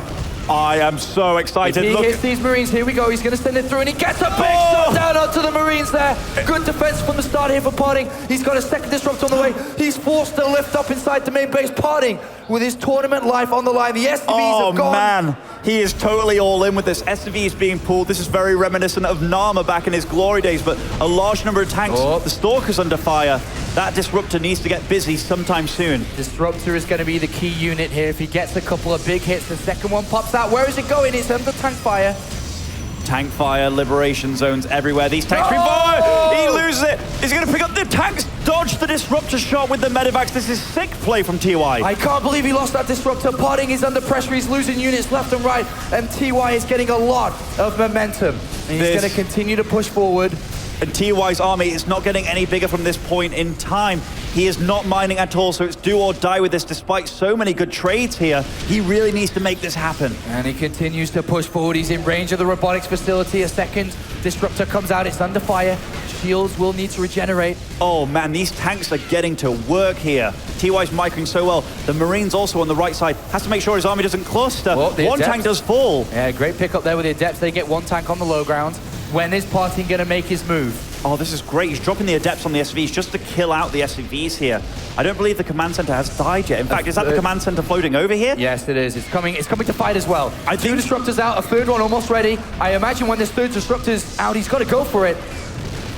Here it is. It's out. The sad thing is he can always dodge with the medevacs if his micro is on point. I think TY is actually going to start mining from PartinG's third here with his orbital command, so this game got insanely crazy. Whoa, investing with these Marines against the Photon Overcharge though? Yeah, it moves outside the range of it. Probes are going to come off. No, oh, this is smart. He's denying mining at that base, and here... The robotics facility's gone now, so it's these 3 disruptors. He's mining somehow. He's finding a way, TY. All right, the War Prism. This is how he's going to address it. The War Prism's coming down from the Marines. Oh no, the Disruptors, they're going to be dropped, and these Marines, they are not long for this world. The Disruptors shot Sorry, it! guys! Oh!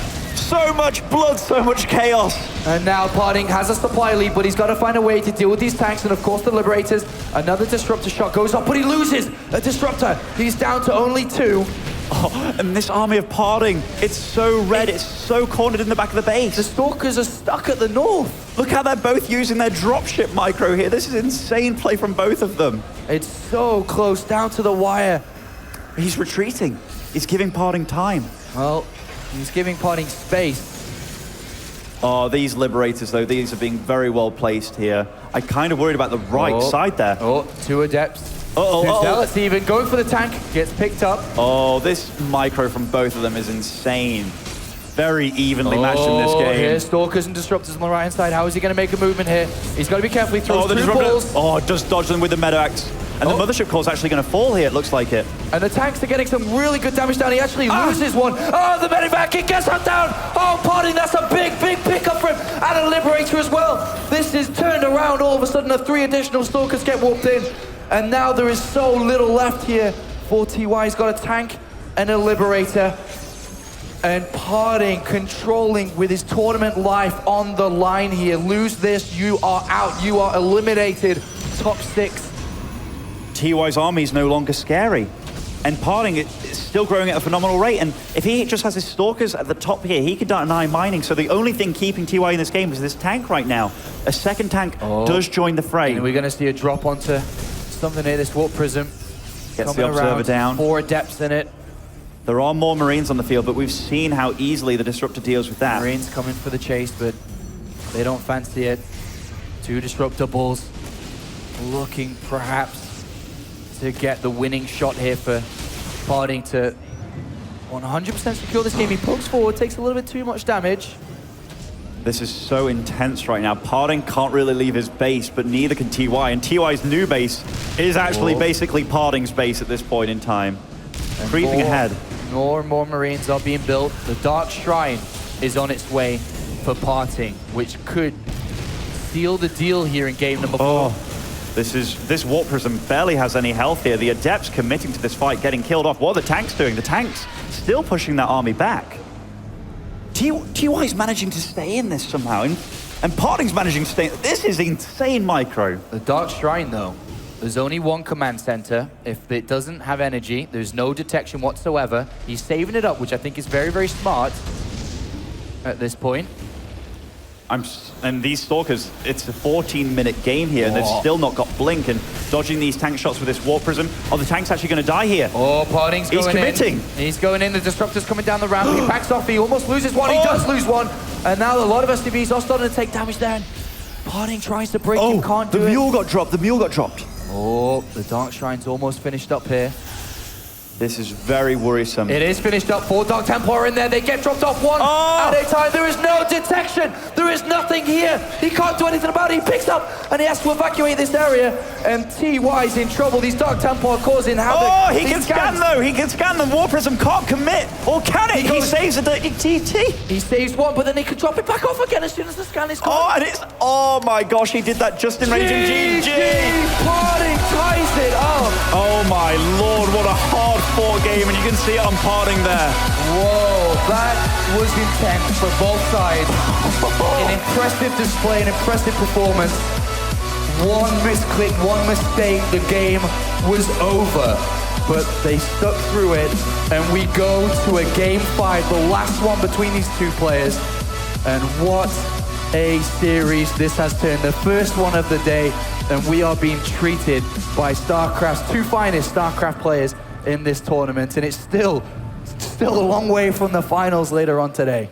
This is so intense, man. Like, the fourth game of the series, tying it up. It's 2-2 now between these guys. And TY, he's not had an easy run, despite going against Puck before. In fact, there was Bomber as well, wasn't there? So 3-2 against Bomber, now 2-2 against PartinG. This is already insanely close, and that game, it's just left me bewildered. A stressful game for both players in that booth, as everything is on the line now, going to the last map. Here's a couple of moments again from that last game. You know what? I'm really sad that this isn't the replay or part where all those Marines on the right side die to a single disruptor shot. Here's the winning move. The Dark Shrine comes in, and just enough energy is accumulated to take down 3. But notice how brave PartinG is with this Wall Prism coming from the left. It is at almost 0 hit points. But he comes in to save a unit. Then drops it off just outside of range, just to taunt TY. And instantly, with no detection left, GG was called. Bam! There it is. Look at that glorious Marine desolation. And what a treat this is for all of us around the world watching on Twitch, and of course here live at DreamHack Winter. And one of these players will be moving on to the next round, where either Showtime from Germany or Nurcho from Poland will be going up against. And I'm sure those two players, upon watching this, are going to be feeling a little bit nervous of how well these two players have brought their game up for the final day of this tournament. And they really have brought it up. I mean, we saw something totally different from TY there. He's usually defending his little heart out, but there, proxy factory, proxy starport, liberators, tanks, a 1-1-1 push. Man, that made me think of Puma back in the old days. And here, Legacy of the Void, you are making me smile. All right, ladies and gentlemen, boys and girls, game 5 is upon us. Which one of these two Korean players will go through? We're about to find out. One map to determine it all. Down here to the bottom right-hand side. What a performance in that last game. As the Red Protoss player is PartinG!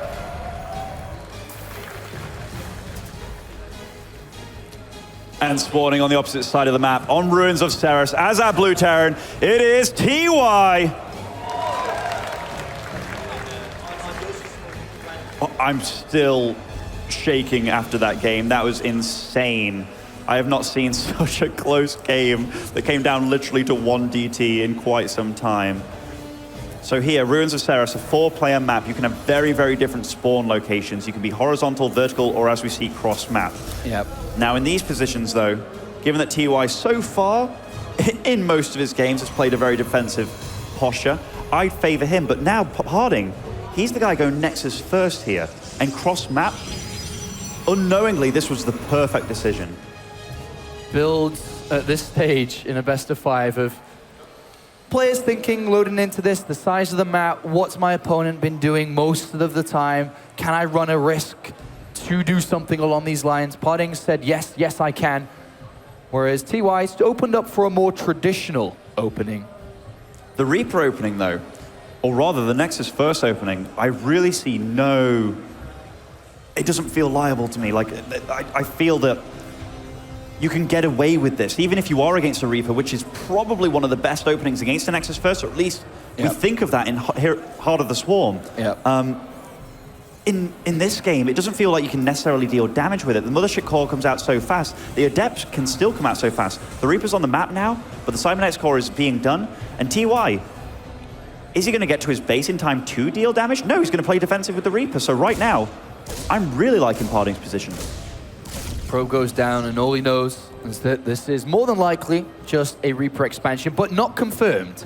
Of course, there's a bunch of variety of Terran builds that all of a sudden could be 10 Reapers coming to his base very shortly for all he knows. So it's not 100% certain, but he could take a stab in the dark that it is more than likely the expansion coming into play. The Mothership Core and Adept are on the way. The Adept, I imagine, is going to be the follow-up scout here to get confirmation on what TY is up to. One beautiful thing about this map too, that PartinG may have taken into account, is the fact that a Reaper getting into the base only has one way, which is actually the ramp. Yep. You can't actually jump up those cliffs, even if it looks like you can jump up those side cliffs right there. And TY, man, he's going back to the tried and true. He's going for that 3-base style that he knows and loves. And this is a macro game, boys. it's a macro game, boys. It's a big map. They're looking to play much longer in this game, or at least TY is for the time being. PartinG's chosen the robotics facility. He's had a lot of success with opening straight up for the robotics facility, whether it is for simple detection, whether he goes towards the Warp Prism early on. The Twilight Council is immediately added on off the back of the robotics facility. Gas-wise, he could. I'm just wondering where he's going to go with this. This looks very Heart of the Swarm-esque so far. Throws down an observer. In fact, did he cancel that, or did it pop out already? He cancelled it. So I wonder if he's saving gas for robotics, but he's definitely using his minerals on something.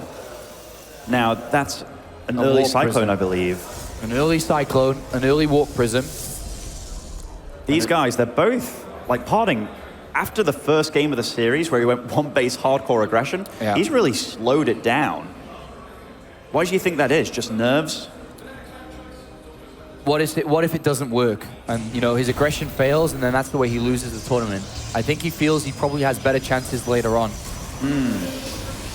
Like, this is the last Terran left as well, so it's not about saving strategies. It's literally about doing what he thinks is best at the time to win. So if he feels it is this Nexus First style, despite winning so comfortably, like, he's had to really fight for his victories in the series. Well, the Reaper here is the only scout from TY in this entire game so far, and it's only seen an Adept and the location of where the Protoss army is based, or the Protoss location is.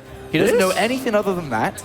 That is the most adventurous depot I have ever seen. Right at the bottom of his ramp there. And I guess one reason is you've seen Adepts so far. Adepts don't kill buildings fast anyway, so if you can see them just entering your base a little bit quicker, maybe that's the idea behind it. Well, he's not going to see them if they come from the sky, as the Warp Prism is now loaded up with 3 Adepts. The bunker positioning is And nice. a lot of gateways being added on back at home here. Ooh. So we could be seeing a very strong follow-up blink attack coming out from PartinG, but let's find out how the initial attack comes. As at this point, he's aiming to deal as much damage to the SCV line to slow down TY's production and income as possible. And here comes the first drop. This is a great drop. This is like the one point in TY's base that is undefended. Everywhere else, look, he's got Cyclones ready, he's got Marines ready, Siege Tanks even done there. He's going to run into the mineral line. I feel that standing on the SCVs would be a smarter plan here, because the tank's going to shoot you no matter what. Yeah. Well, 2 Adepts go down. Third one's going to die as well. Only 4 SCVs have been killed. PartinG slowly moving out. Oh, no, the Warp Prism gets taken. The scan! Beautiful! Beautiful play with that Cyclone. The Cyclone stops shooting if the unit goes out of vision. So he scanned there just to make sure that Warp Prism is no longer a threat. There's no pylon on the other side of the map. He was looking to, you know, continue with this aggression, with this blink play. The Warp Prism was meant to be warping in units on the other side of the map very shortly. He now has to warp units over. He has to replenish the Warp Prism. And this has slowed down his overall attack plan so much. Oh, and look at this. This is very clean micro from both of them here. But and he knows a stalk. Oh, he sees Blink. He loses Cyclone, sure, but he sees Blink. I'm very worried about the fact that he's got this third. And great decision-making by TY. He scans, sees there's no third, pulls back. This is so intelligent by TY. And already, PartinG decided to throw down the robotics bay just at the back of all of this, but he's fully dedicated. There's no upgrades. There's nothing. And already, he starts to sense that this might not work. He throws down the third Nexus. He throws down that Forge. And now, it's a game of how long will TY take to figure this out. And PartinG has found a tech lab at the very least. It's going to stop combat shields. They are both playing so ridiculously smart right now. And TY, he's respecting this as much as he should be, given that he didn't see a third, so he's pulled all his SCVs. But PartinG right now, he's loving this because he's actually taking a third. And he finds a hole, he takes out the tank almost immediately here. And he can't take down the bunker, though. Too many SCVs. He does lose quite a few of these Stalkers, but he continues to put the pressure on, slows down 2 of these barracks from finishing up. But Stim is done. 1-1, about to finish for TY as well. TY's got to be sniffing this out here. There's not enough Stalkers to really be aggressive here, to really be an all-in. So I'm imagining that he's starting to think that it must be a third. Put quite a few SCVs back onto mining, but a few are still dilly-dallying around. Well, at this time, PartinG still needs a lot of additional time to prepare himself for a push that could come out. He's trying to get up upgrades. He's trying to get the Disruptors down. He blinks forward, finds a Marauder. PartinG's trading ever so cost efficiently here. And this is just a group of Stalkers. Here, though, taking a bit of a fight, but nice blinks away at the last second there. Yeah, Warp Prism coming into the main base. A nice backstab from PartinG as TY a little bit far out of position. A big warp in here, 7 additional depths. That warp in looks so scary now, too. So awesome looking.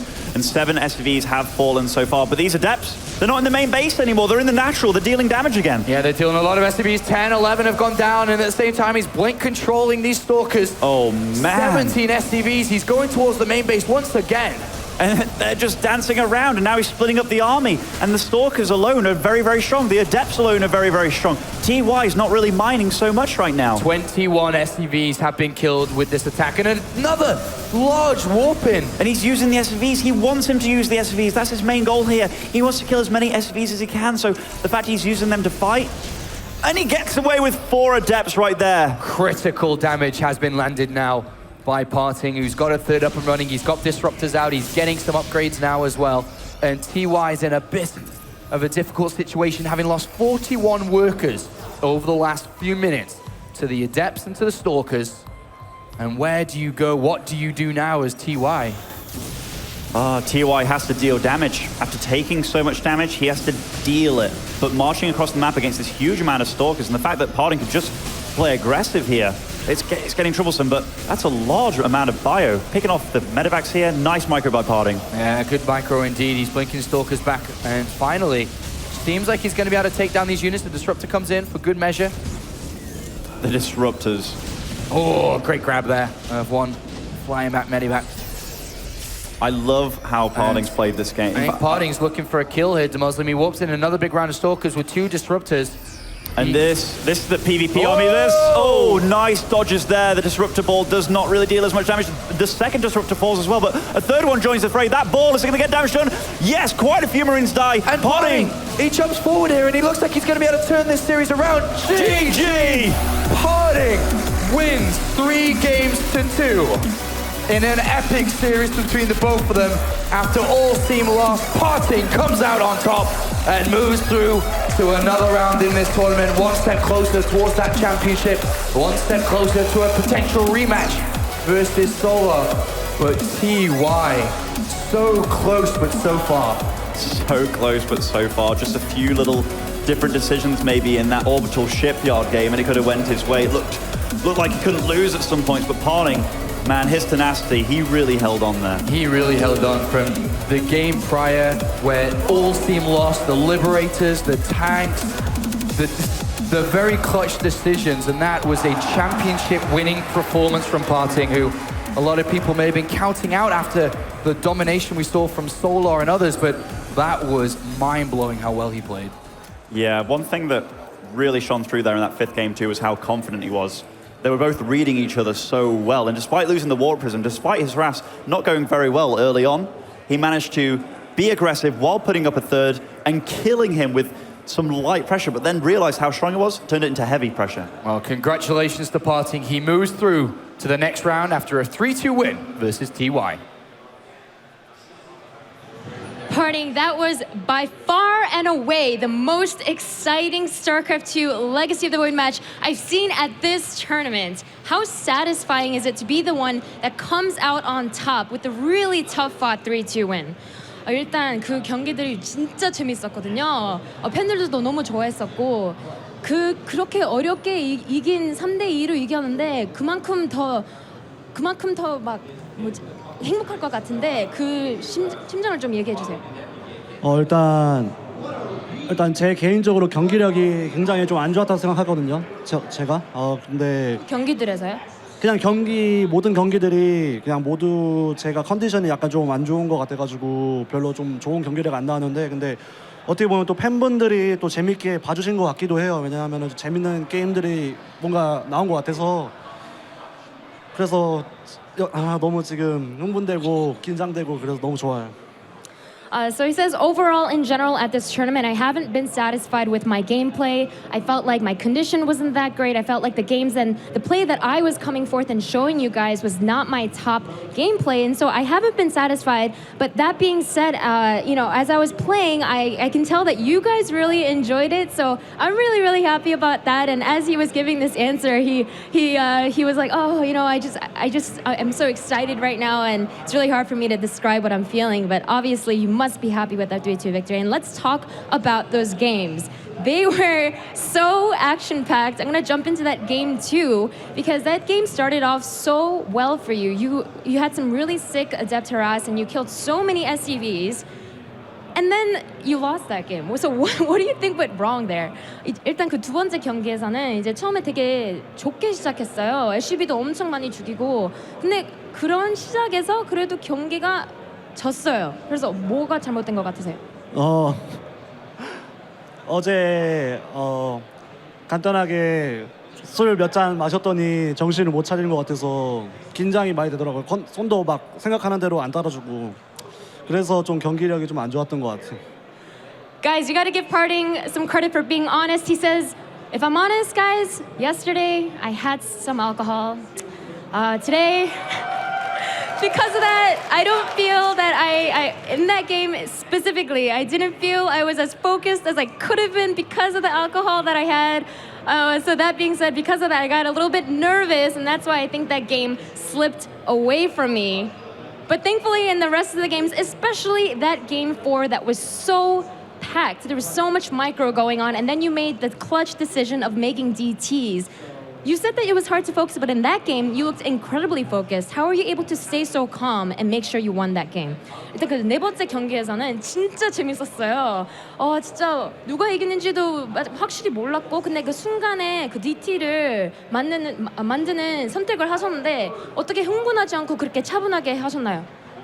솔직히 말하면은 거기서 DT가 이제 이길 수 있는 방법이었는데 좀 어떻게 보면 또 제가 판단이 또 안 돼가지고 원래 더 빨리 DT를 메이크 했었어야 했는데 그 부분이 좀 아쉬웠던 것 같고 개인적으로 그 게임은 진짜 좀 서로 약간 좀 긴장해가지고 좀 뭔가 재밌게 나온 것 같아요 게임이. So he says, honestly, yeah, making the DTs was the game-winning decision of that game. But if I'm being honest, I really should have made that decision way sooner because the game could have been over then. But I think that game was just full of nerves from both of us. We were both really nervous and we're trying to micro our hearts out. But obviously with so much on the line, and I think that's why the game kind of went out as long as it did. And last but not least, PartinG, you have now secured your position in the top 4 of the first Legacy of the Void tournament. But it hasn't been easy to get here. Even when we speak with you, you haven't sounded like the same confident PartinG that talks big. How are you feeling about your chances on taking the championship? 일단 마지막으로 이제 4강 이제 탑4 이제 당연하게 됐는데, 근데 이제 우리 원희삭 선수랑 얘기했을 때는 이제 그 옛날에 그 자신감 넘치는 원희삭 선수 같지는 않아요. 그래서 일단 그 우승할 가능성 대해서 어떻게 생각하세요? 일단 이렇게 팬분들이 제 팬분들도 많이 와주셨다고 생각하는데 솔직히 여기 드림핵 왔을 때는 우승보다는 그때 말씀드렸다시피 그냥 최선을 다해서 이제 공허의 유산이 처음 나온 오프라인 토너먼트잖아요. 그래서 제가 우승하는 것도 좋지만 그냥 경기력에서 재미가 있는 경기력을 보여드리고 싶었고 만약에 제가 결승까지 가게 된다면은 솔라 선수랑 뭔가 할 것 같은데 어제는 약간 무기력하게 졌는데 오늘은 좀 더 재밌는 경기력을 팬분들한테 보여드리도록 하겠습니다. 만약 결승 가서 하게 된다면. So he says, first of all, when I look at all the fans that are in the audience, I feel like some of you guys are my fans as well, so I'm really thankful for that. And that being said, when I came to this tournament, I came with the mindset of, of course, winning would be nice, but I came because I wanted to show really good Legacy of the Void games. And I feel that thus far, I have been able to do that. And if I am able to make it to the finals, I have a feeling it's going to be against Solar. And yesterday, unfortunately, I wasn't able to do that well against him, but hopefully today I will be able to make a difference and show really good performance here. So congratulations again on making it to the top 4, and PartinG will secure himself. It's further along in the tournament. So back to the desk. Thank you very much, Sue. PartinG. Boy, oh boy, man, watching that match. Damn. That was such a good series to be able to watch. I cannot imagine what's going through PartinG's head on Orbital Shipyard when he's on 2 bases. His opponent's command center is in the air, and he's got tanks and liberators like pressing in on him. I feel like almost any other Protoss would crumble under that pressure. It was insane. I don't think any player has ever been in that situation before where your opponent's mining from your third, which is just below your main. And that's his main, too. His main is in your third. Yeah, and for a good length of time now, I really thought TY was going to take it. The tank dropping was insane, but the warp prism control from PartinG in that game, managing to like use warp prisms to drop on the tanks, because the tank count got up to like 5 or 6, and somehow they got like really, really whittled down. So really clean play from PartinG. Yeah, I mean, PartinG just had really phenomenal use of the warp prisms, especially all throughout the series. It was really nice to see his disruptor usage too. Even in Game 5 here, we got to see a little bit of it, even though it wasn't quite the deal sealer. He really just blew my mind. It was so close to that. And I also think it also comes down to, in that game too, he had the last second save on that Dark Templar. I mean, what went wrong here for TY, Snoot? I think protecting the third was a little bit too much, or trying to secure the third. Definitely should have stayed on 2 bases, but then again, I mean, already took so much damage earlier, like right before this clip, we saw all the adepts dealing so much damage to the mineral line. I'm not sure if TY would have even been able to recover if he didn't try to secure that third, so it's just, after all the adepts killed so many SCVs, just such a tough spot to be in. And I was thinking, and tell me if you agree or not, Ben, but like this is one of those things that's going to cause a trend, right? Where I feel like you're going to have to start building like those 2 depots, the same way that Protoss used to try to block Reapers with gateways or pylons. Like as Terran, I feel like we're going to have to start building supply depots behind our mineral lines so that it's not as easy for these adepts to just run around us, and because he got pulled apart by those adepts as well. He got pulled apart, but also one thing that he did quite poorly against it, he didn't section off his army into 2 groups to deal with the adepts. He kept chasing where the main adept army went, and as soon as he was dealing damage on one base, he was sending the shades to the other. The army was chasing after the adepts where they were, not their shades. So I really felt that was kind of down to TY not dealing with it as well as he should be too. But also not lifting up the depots between the bases. Yeah. Allowing the adepts to run free, like they just went mental. This was an insane combination attack from PartinG as well, using the Warp Prism, Blink Stalkers, and Adepts at the same time. The multitasking required from these players in this series, with so much on the line as well, was just insane. I think it'd be a shame to not mention that Prion Terrace's game as well. Like at any point there was a drop hitting on both sides of the map. The Warp Prism play was absolutely nuts, managing to get it past the turret rings. I can't. Like that, these are the games where every person that's watching this tournament right now that wants to learn Legacy of the Void, those are the replays you want the most. We saw everything come out from both sides, and I'm kind of speechless. I don't really know what else to say. That series was just so cool. Do you guys have anything else that really stood out to you there? I just think that was by far the best series of the entire tournament. We've seen some good games, we've seen some good series, but that stands. And it's not just this tournament, that is the best series, I would say, of Legacy of the Void, and not just Legacy, but maybe even the last 6, 12 months, maybe more, that we've seen in StarCraft in a very, very long time. With a scoreline like this, though, so close, I can't help but think of game number 1 being that crazy. That's my ladder right there. He's pulling a Nathanius, just dying to the Oracle Adept push. If I play turn, maybe this would be my veto. I'm glad that was game 1, because I hope the Protoss players forgot about that, so that we can ladder in peace. We still have a lot of StarCraft action coming up, of course, our next lower bracket match. Your boy, Showtime, that a lot of you have been cheering for, my boy Nurchio, who I think is a force to be reckoned with. Showtime is going to show everybody worldwide how to play Protoss versus Zerg, and he's going to crush. Old words. Any other thoughts before we go to break, guys? Nurchio, one of the TvP legends, he was one of the Zergs that succeeded a lot, both in Wings of Liberty and in Heart of the Swarm, even without using Swarm Hosts, when Swarm Hosts seemed to be the strongest way to deal with Protoss. So I think Showtime, this is probably going to be the toughest of the European Zergs so far. When you have a Zerg that can dictate the pace of the game, against Protoss, that's when you see them really shine. We saw Solar rip apart PartinG when he played, because he got to dictate the pace. And Nurchio, he's not the kind of guy that gets pushed around either. And I don't think Showtime's going to get to do his own style without Nurchio coming to intervene somewhat. All right, well, sounds like it's shaping up to be an awesome match. Hopefully you guys are enjoying the tournament as much as we are. I really feel like that last series was something special. I can't wait to see what else we get up to here at the ROCCAT Legacy of the Void Championship. We'll be back with that next match, Showtime versus Nurchio, after this short break.